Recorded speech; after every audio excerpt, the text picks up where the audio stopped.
जो राज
नमस्कार, मैं हूं राघव शर्मा और आप देख रहे हैं लोकमत राजस्थान का पॉडकास्ट स्पेशल।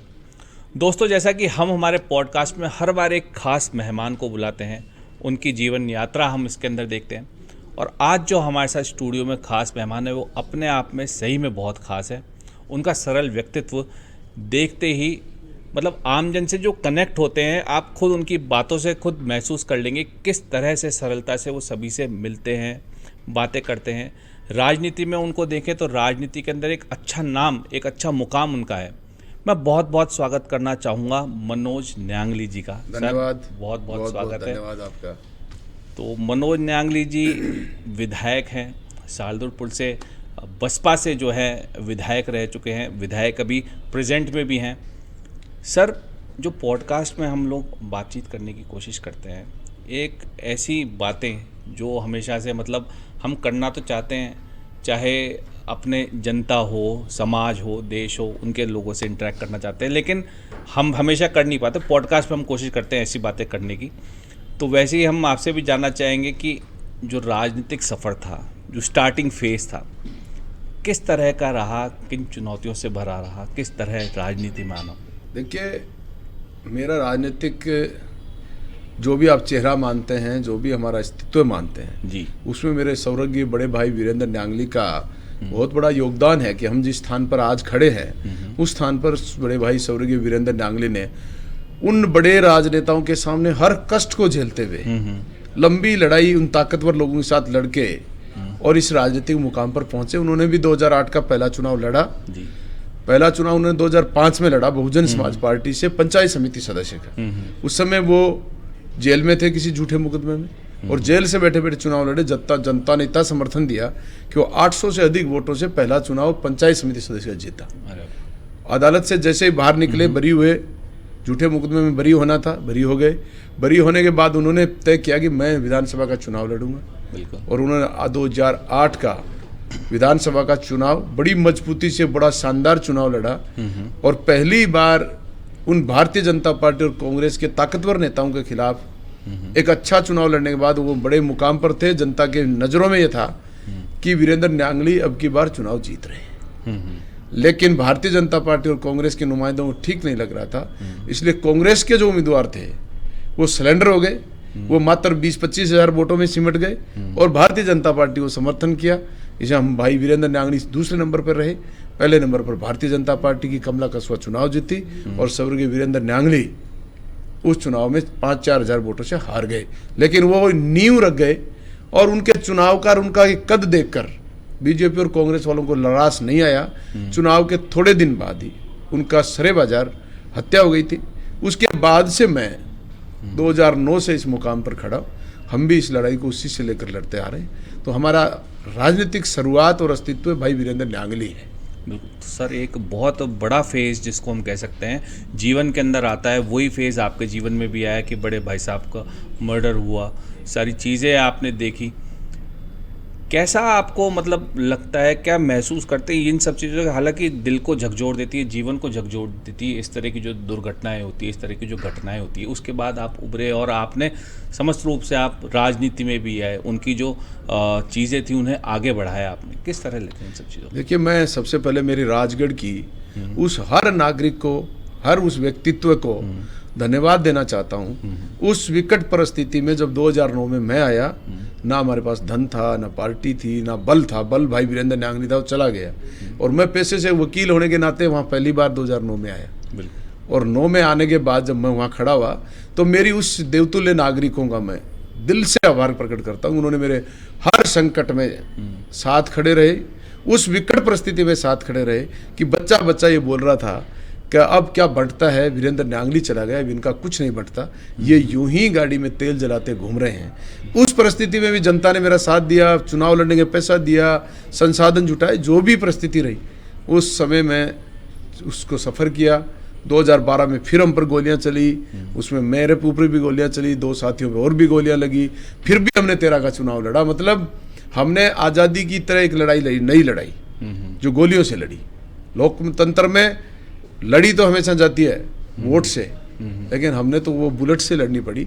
और उसका मुकाबला करते करते हमने पहली बार 2013 का जब चुनाव लड़ा तो हमने सफलता हासिल करी। और उससे पहले भी मैंने 9 के दौरान में भी बीच में मैंने 2009 में ही हमारी नगर पालिका का चुनाव था, डायरेक्ट चेयरमैन का, तो मैंने बहुजन समाज पार्टी का चेयरमैन सीधे चुनाव में नंद किशोर जी मरोदिया को चेयरमैन बनाया और मैं नगर पालिका पर काबिज हुआ।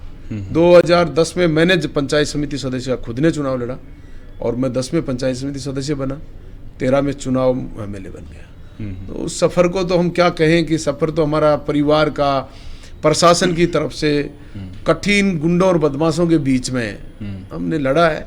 जनता ने साथ दिया, इसमें कतई दो राय नहीं। आज भी जनता हमारे साथ बड़े प्रेम से घुल मिलकर रहती है और जनता का ही सहारा है। आज भी हमारे पास कोई बहुत बड़ा दल नहीं है, आज भी हमारे पास कोई धन नहीं है, बड़ी सादगी के साथ चुनाव लड़ते हैं, सादगी के साथ जनता साथ देती है। अपनी जनता को मैं देवता से भी बड़ा मानता हूँ, उनके किसी भी सुख दुख में मैं शामिल रहता हूँ। हर समय वो मेरे से हिम्मत रखते हैं, कभी भी आ जाते हैं, कभी ये सोचते नहीं, एक मित्र वर्ग के रूप में मुझे देखते हैं, ना कि किसी एमएलए के रूप में देखते हैं।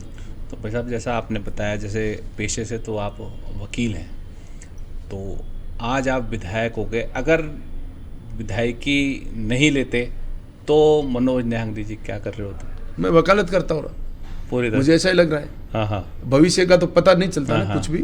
मैं तो कभी सपने में नहीं सोचा कि मैं किसी राजनीतिक चुनाव लड़ूं। वैसे तो चुनाव मैंने 1998 में भी लड़ा। अच्छा। मोहता कॉलेज में छात्र संघ का चुनाव लड़ा और मैं 98 में छात्र संघ अध्यक्ष बना। वहाँ भी मेरा पहला आदमी मैं था कि उस मोहता कॉलेज में मैं बनने वाला पहला व्यक्ति था मेरी तरफ से, समाज की तरफ से। उसके बाद मैं एमएलए भी बना वहीं से। तो ये इश्यू रहता कि यहाँ संघर्ष करने के साथ 36 कौम का साथ रहता है, हम उस लड़ाई को लड़ते। नहीं तो वो वकालत कर रहे थे जोधपुर में, 4 से 9 तक मैंने वकालत करी है। तो मेरे को ठीक लगता है, वकालत से बढ़िया पैसा मैं आज भी नहीं मानता।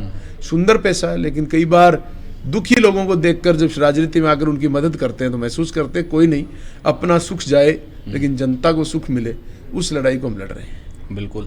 देखिए, जिस फेजेस से, जिन बातों को देखते हुए मनोज न्यांगली जी आगे आए हैं, इस पटल पे आए हैं और नेतृत्व क्षमता जो उनके अंदर डेवलप हो चुकी है, जिस तरह से वो विधायक रह चुके हैं 2 बार और जो काम कर रहे हैं लोगों का, इन सब बातों के अंदर सबसे बड़ी बात आती है परिवार का साथ। परिवार का साथ नहीं होता तो शायद इतनी आगे की जो लड़ाइयाँ होती है उसके अंदर काफ़ी परेशानी आती। परिवार को कितना समय दे पाते हैं सर? भाग दौड़ भी है, चीज़ें भी है, और परिवार का भी कितना। देखिए, परिवार में, मेरे परिवार में देखो, मेरा सामूहिक रूप से मैं बड़े लेवल के परिवार की बात करूं तो हम वैसे परिवार के 10, 15, 20 जो लोग हैं या हमारी टीम के जो लोग थे, उन सब लोगों ने साथ दिया। वो साथ रहे, चाहे लड़ने की लड़ाई में, चाहे हमारी तकलीफ में, चाहे हमें संकट रहा उस समय, चाहे वो वोट के समय, और चाहे मेरे खतरे के दौरान मेरा साथ देने वाली हमारी टीम, उसमें हमारे सारथी बहुत अच्छी तरीके से मेरे साथ खड़े रहे। परिवार की मैं बात करूं तो मेरा एक भाई है छोटा, मेरी पत्नी है, मेरी पत्नी ने मेरे को 9 से लेकर 13 के सफ़र में मेरी पत्नी अकेली जोधपुर उनके बच्चों को पढ़ाया, उन बच्चों को वहाँ रखा, मैं अकेला यहाँ रहा। इन विकट परिस्थितियों में रहना, गोलियाँ चलना, रोजाना लड़ाई, संकट में रहना, उसमें उन परिवार ने पूरे ने साथ दिया। आज उस स्थिति को देखें तो सबका सहयोग रहा। मेरे गांव का नाम न्यांगली जो मेरा है गांव है, उस गांव का भी मेरे का पूरा सहयोग रहा। गांव के हमारे एक टीम है पूरी, उस टीम ने हमेशा हमारा साथ दिया। हमारी पूरी टीम के साथ लगे तो काम किया। बिल्कुल। राजनीति, मुद्दों की राजनीति होती है, चीज़ें होती है। सर जब फर्स्ट टाइम आप विधायक रहे तब और मुद्दे थे, अब जो राजनीति आप करते हैं तो उसके अंदर मुद्दे कुछ बदले, कुछ देखिए, चेंजेस लाए? मुझे मुद्दे तो कहीं बदले हुए नहीं लगे, क्योंकि जनता को 76 वर्ष आज़ादी की बात करते हैं, उत्सव भी मनाए हैं। प्रदेश का, राजस्थान प्रदेश का अभी गौरव मना रहे थे हमारे मुख्यमंत्री जी, 7 दिन तक लगातार चला। प्रधानमंत्री जी 75वें वर्ष पर मना रहे थे, क्या जुबली, क्या गोल्डन जुबली या डायमंड जुबली, जो भी हिंदुस्तान की। लेकिन वास्तविकता क्या है? आज के दिन में मैं देखता हूँ आम नागरिक को समय पर ग्रामीण क्षेत्र में जाके देखिए, पीने का पानी नहीं है, समय पर बिजली नहीं है, रहने के लिए मकान नहीं है, तो गरीबी रेखा में जी रहा है। तो फिर हम चांद पे जाने की बात कर रहे हैं, हम जुबलियां मना रहे हैं, उत्सव मना रहे हैं, तो क्या हम अपनी प्रगति हो जाने से ये मान लेते हैं कि हमारे प्रदेश की वैसी प्रगति है? तो जब तक ये प्रदेश की प्रगति नहीं हो सकता मैं विधायक बन गया मेरी प्रगति हो गई, लेकिन मैं आज भी ये कह रहा हूँ कि मैं राजगढ़ की संपूर्ण रूप से जनता की ये बात मानूं, मैं उनकी प्रगति हो गई, तो वो प्रगति नहीं। मैं मानता हूँ सब लोग प्रगति के पथ पर हों, हर समय हम लोग उनका साथ दे सके, वो तकलीफ में ना रहे। तो वो तकलीफ में तो पानी बिजली की नहीं मिटी, स्वास्थ्य की हालात आप लोगों ने देखी है कि आपके एसएमएस अस्पताल आज़ादी के पहले से, हमारे महाराजा सवाई मान सिंह जी का नाम भी एसएमएस अस्पताल है, वो उन महाराजा के नाम से आज भी, और उन महाराजाओं ने तो कितनी बड़ी बिल्डिंग खड़ी कर दी। लेकिन ऐसा एक भी अस्पताल 75 वर्ष में राजस्थान की, चाहे कांग्रेस की सरकार रही हो, चाहे भारतीय जनता पार्टी की सरकार रही हो, एक भी व्यवस्था ऐसी नहीं खड़ी कर पाई जो दूसरा एसएमएस बन जाए। बिल्कुल। तो क्या प्रगति मानते हो? तो मैं प्रगति नहीं मान रहा। ठीक है, सरकारें चलती हैं, आती हैं, जाती हैं, अपने गुणगान करती हैं, बहुत करती हैं, राजस्थान में सबका विकास, सबका साथ, लेकिन आप जाके देखो धरातल पर विकास कहाँ है? विकास की काफी आवश्यकता है अभी भी। जन कल्याण की बात करें तो आजकल नेशनल हाईवे और स्टेट हाईवे सरकारों ने एक बिजनेस ढूंढ लिया। बिल्कुल। गडकरी जी ने दिल्ली से नेशनल हाईवे रोड बनाई, खूब सुंदर बनाई, खूब अच्छी बनाई, चलने में बड़ा लगता, आनंद आता है। लेकिन किस तरीके से जा रही है जनता? एक दिन में करोड़ों अरबों रुपए टोल से वसूले जा रहे हैं। तो रोड जनता ने लिख बनाई है, सरकार का क्या योगदान है? पैसा दे रही है। स्टेट हाईवे गवर्नमेंट ने, उसके साथ साथ राज्य सरकार ने भी तय कर लिया, हमने भी एक स्टेट हाईवे बना दो, उनने भी इनकम ऑफ सोर्स ढूंढ लिया। तो ये तो एक बिजनेस ढूंढ लिया गवर्नमेंट ने, ना कि जन कल्याण है। जन कल्याण का मतलब होता है गवर्नमेंट की तरफ से हो वो सारी चीजें, जनता उस पर सरपट रूप से दौड़ती और पैसा नहीं लगता, तब लगता कि जनता के लिए सरकार ने किया है। बिल्कुल। भाई साहब, एक कुछ मुद्दे मुझे पुराने भी एक चीज़ें जो है याद आ रही है। हम जब रेगुलर विधानसभा में कवरेज करते थे, आप भी विधानसभा में आते थे, तो आपको बुलेट प्रूफ जैकेट का मुद्दा काफ़ी उठा था उस समय। तो आपको क्या लगता था वो आपकी सुरक्षा के लिए चीज़ थी, लेकिन उसको मुद्दा बनाया गया, चीज़ें करी गई, क्या कुछ कहना चाहिए? देखिए, सामने खड़े किसी भी आदमी को जी, किसी दूसरे की जीवनी में क्या कष्ट है, क्या तकलीफ है, कैसे वो खड़ा है, कैसे वो सफर कर रहा है, ये दूसरे को मजाक लगता है। बिल्कुल। लेकिन ये सुरक्षा की दृष्टि से मुझे आवश्यकता महसूस करता हूँ, मैं आज भी रखता हूँ। मेरे फील्ड में पूरे दिन मैं जैकेट पहन के रहता हूँ, मेरे गनमैन भी रहते हैं, मजबूरी है। मैं नहीं चाहता एक दिन भी कि मेरे साथ 5 गनमैन रहे, क्योंकि ना तो अब आदमी समय पर एकांतवास में कहीं बात कर सकता है, ना कहीं आप खुले में बैठ सकते हो। ये तो दुश्मनों की सुरक्षा के लिए रखने पड़ रहे हैं, नहीं तो जिंदगी तो खुले वातावरण में जी के देखो, उसका मजा ही अलग है। तो ये तो वो कैदियों से खतरनाक काम है। कैदी के साथ चलते हैं या तो बहुत सारे पुलिस के जवान, या फिर हमारे साथ चल रहे हैं, तो इसका मतलब महसूस करते हैं कैदियों से बड़ा काम हो गया। तो ये कोई दुनिया के मजाक बनाने से कोई फर्क नहीं पड़ता। अपना काम, अपना पथ सही होना चाहिए। उसके अलावा कौन हंसता है, कौन बुरा बोलता है, कौन तकलीफ उठाता है, इससे कोई फर्क नहीं पड़ता। बिल्कुल। मेरी एक सतत प्रक्रिया है जनता की, सुबह से लेकर रात को 12 बजे तक भी मेरे लोग आते हैं, मैं उनकी बात सुनता हूँ, उनके कष्ट हरने का प्रयास करता हूँ। फिर भी मैं ये मानता हूँ कि संपूर्ण नहीं कर पाते, क्योंकि प्रशासनिक अमला जमला गरीब के लिए नहीं बचा है, ये सिर्फ अमीर के लिए बचा है। पैसे देकर कोई कुछ भी करा के ले आओ, बिना पैसे वाला रोता घूमता रहता है, उसकी कोई नहीं सुनता है। इसलिए उसकी कठिनाई है। हम 10-10 बार भी एक एक अधिकारी से बात करते हैं किसी गरीब पीड़ित के लिए, और पैसे वाला जाता है, उसको उसके लिए हमें बात करने की जरूरत नहीं पड़ती। वो अपनी सेटल करके आता है, अपनी बात करके आता है, अपना दे के आता है, 19-20 जो कराना गलत वो करने के लिए तैयार है।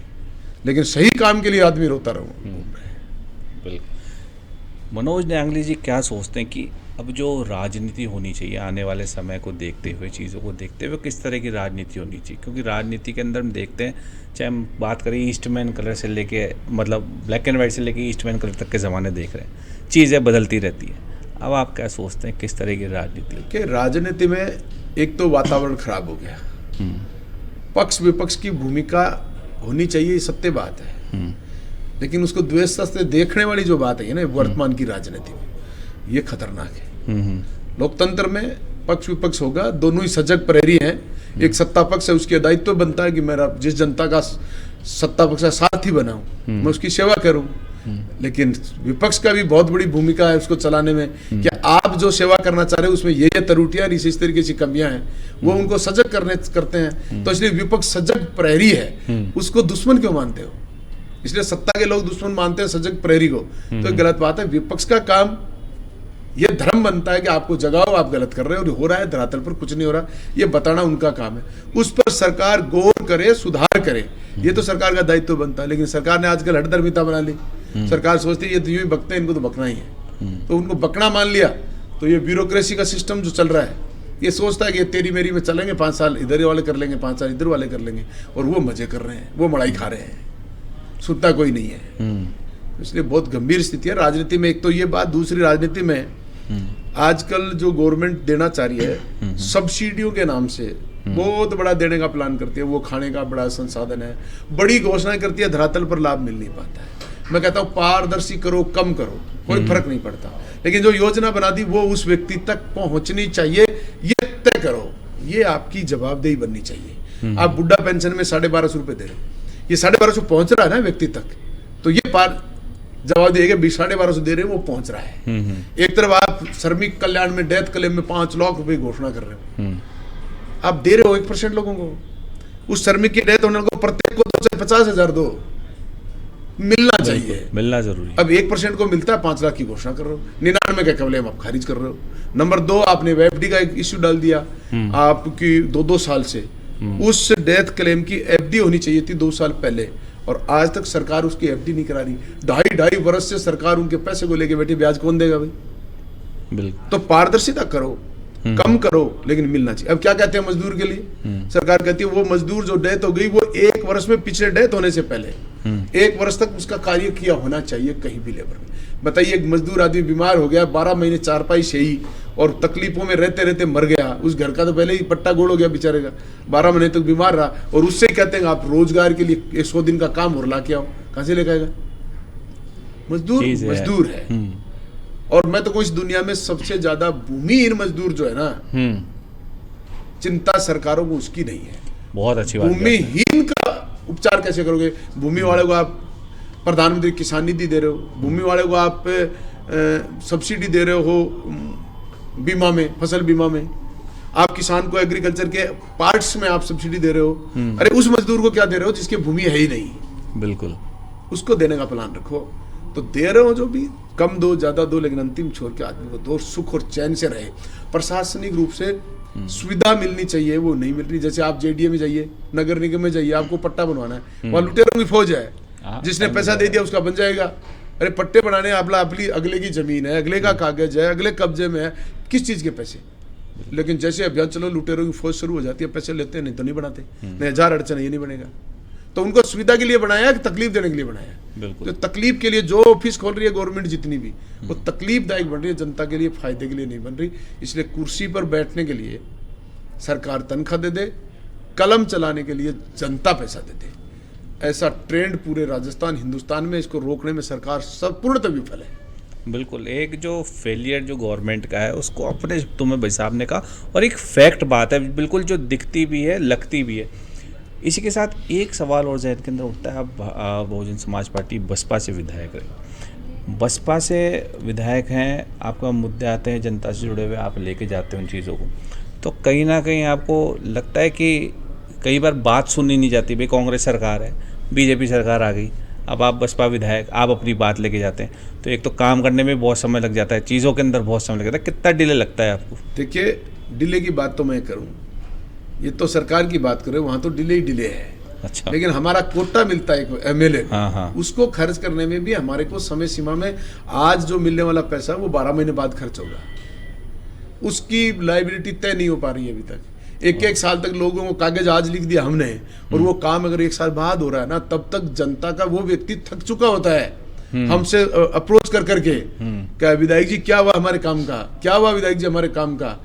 ये काम तो सरपंच की तरह होना चाहिए। सरपंच के पास काम करने की शैली का जो तरीका है गवर्नमेंट का, उसमें ठीक पारदर्शिता है। सरपंच के पास अगर खाते में पैसा है, अगर वो चाहता है कि मुझे इस काम में प्लान में लिया हुआ है, ये मुझे खर्च करना है, तो वो कल की तारीख में खर्च करना शुरू कर सकता है। बिल्कुल। लेकिन हमारा कागज चलता रहता है, हमारा प्रशासनिक स्वीकृति, वित्तीय स्वीकृति, फाइनेंस स्वीकृति, उसके बाद टेंडर की प्रक्रिया, क्या क्या इश्यू है जिसके बारे में हम बहुत तकलीफदायक महसूस हो रहे। तो फिर सरकार से कराना तो बहुत तकलीफ में हुआ। और मैं बसपा से हूँ, ये इश्यू नहीं है मेरा। इश्यू है कि गवर्नमेंट स्टेट पॉलिसी और नेशनल जो पॉलिसीज है उसमें कोई फर्क पड़ने वाला नहीं है। स्टेट की घोषणा होगी तो ना तो मेरे बसपा वालों को छोड़ पाएंगे, ना कांग्रेस वालों को छोड़ पाएगा, ना कोई बीजेपी वालों को छोड़ पाएगा। जैसे बुढ़ा पेंशन मिल रही है, वो मेरे वाला भी उम्र प्राप्त करेगा तो मिलेगी। किसान निधि मिल रही है, मेरे वाला भी उसका पात्र होगा तो उसको मिलेगी।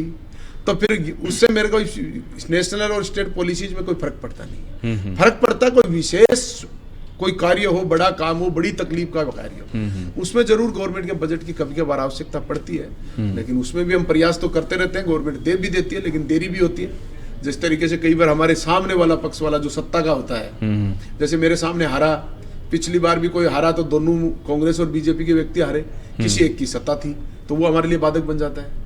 अब भी मैं बीजेपी और कांग्रेस के दो नेताओं को हरा के आया हूँ। जिसकी सरकार आई है उसका हरा हुआ व्यक्ति भी हमारे काम के लिए बाधक बनने का प्रयास करता है। लेकिन हमारी सतत प्रक्रिया है।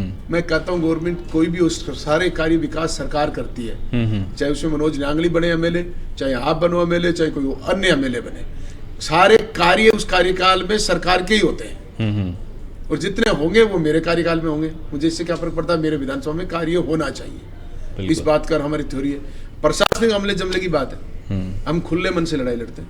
प्रशासन नहीं करे तो हम दरी हमारी साथ रखते हैं, चलो आप नहीं करोगे तो हम ये दिया धरना, हम धरने की लड़ाई लड़ते हैं। बिल्कुल सही बात। लेकिन मैं जहाँ तक 15 साल के मेरे अनुभव में मैंने महसूस किया, हमारी शुरुआत में बहुत कठिनाइयां और पेचीदगियां आई, लेकिन प्रशासनिक के साथ भी मैं बड़ी सहजता से अपनी जो बात है वो सही बात के लिए हमारी लड़ाई रहती है। सही बात के लिए मैं सहजता से बात करते हैं और करते हैं तो वो काम भी करते हैं, कहीं प्रॉब्लम नहीं आती।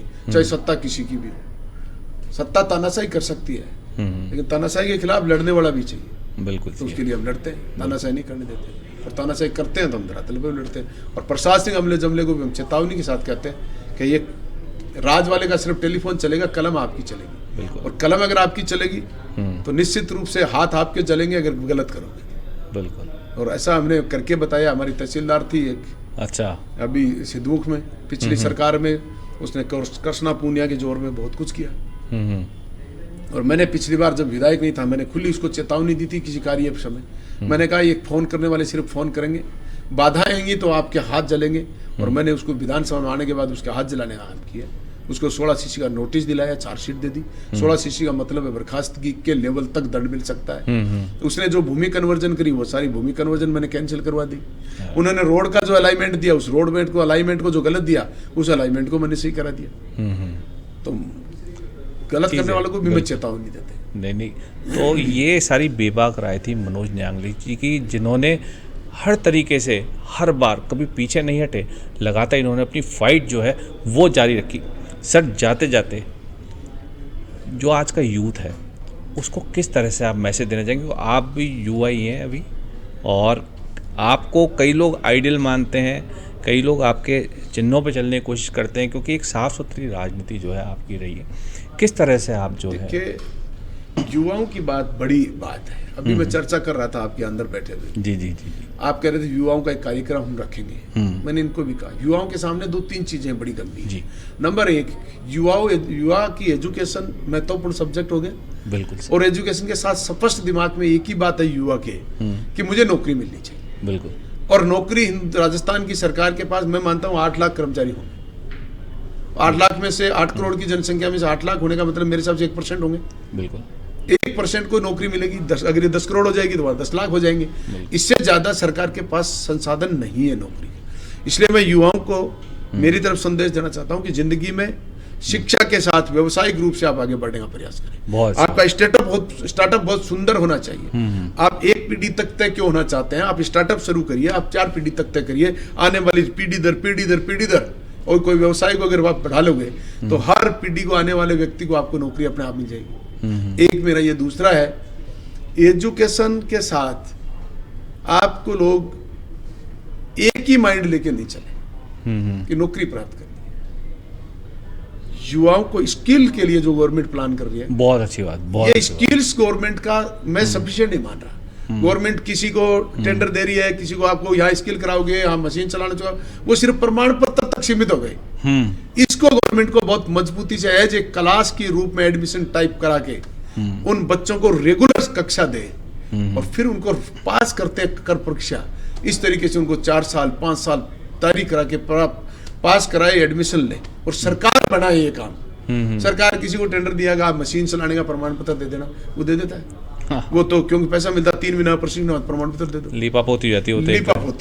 लिपापोती से स्किल तैयार नहीं हुआ। बिल्कुल स्किल तैयार करने के लिए आप जो स्किल का एडमिशन लेने आता है उस बच्चे को आप इतना स्किल्ड करो कि वो जिंदगी में कहीं मुड़ के नहीं देखे। बिल्कुल प्रमाण पत्र ले जाकर किसी फिर भी प्राइवेट जॉब में जाना चाहता है, साहब मैंने ये स्किल कर रखा है, ऐसा स्किल नहीं हो, जनता उसको याद करेगी ऐसे स्किल की हमें आवश्यकता है और वो परफेक्ट स्किल तैयार करो, तब रोजगार को आप बढ़ा पाओगे। नहीं तो बड़ा मुश्किल मानना है, बेरोजगार की संख्या बढ़ती जा रही है। सरकार हर बार नौकरी में बात करते हैं हम 2 लाख नौकरी देंगे, आप 2 देंगे, आप रिटायरमेंट कितने कर रहे हो वो तो बताओ साथ में। सरकार उस बात को भुला कर रखती है। बिल्कुल कि हमने 50,000 को नौकरी दी, मैं कह रहा हूँ पिछली इस गवर्नमेंट को ये तो बताओ कि आपने इस 1.5 साल में रिटायरमेंट कितने लोगों को घर भेज दिया। सही बात। देखिए ये जो बातें सड़ने गई ना, ये एक मतलब पॉलिटिशियन है सर, विधायक हैं, लेकिन बड़े सुलझे व्यक्ति हैं, एक खुले दिमाग से सोचते हैं। ये इनकी जो सोच है, एक वृहद मानसिकता, एक खुली सोच, उसके अकॉर्डिंगली इन्होंने इस तरह का मैसेज दिया है। बहरहाल अगले पॉडकास्ट में हम फिर मिलेंगे एक नई हस्ती के साथ, नए गेस्ट के साथ, इसी तरह कुछ और रोमांचक बातों के साथ। तब तक के लिए दीजिए इजाजत। सर आप यहाँ पधारे, अपना कीमती समय दिया, उसके लिए सर बहुत बहुत धन्यवाद। सर बहुत धन्यवाद कि आपने हमारी बात को, पीड़ाओं को सुना और राजस्थान की जनता तक हमारी बात का मैसेज भेजने का काम करेंगे। इसलिए मैं आपका धन्यवाद करना चाहता हूँ, क्योंकि कई बार हमारे पास वो संसाधन नहीं है कि हम हर व्यक्ति तक पहुँच सकते हैं, लेकिन आपके माध्यम तक हम लाखों करोड़ों लोगों तक पहुँच सकते हैं। इसलिए आपका धन्यवाद करना चाहता हूँ कि हमारी बातों को आपने लाखों करोड़ों लोगों को पहुँचाओगे। धन्यवाद। जी बिल्कुल सर।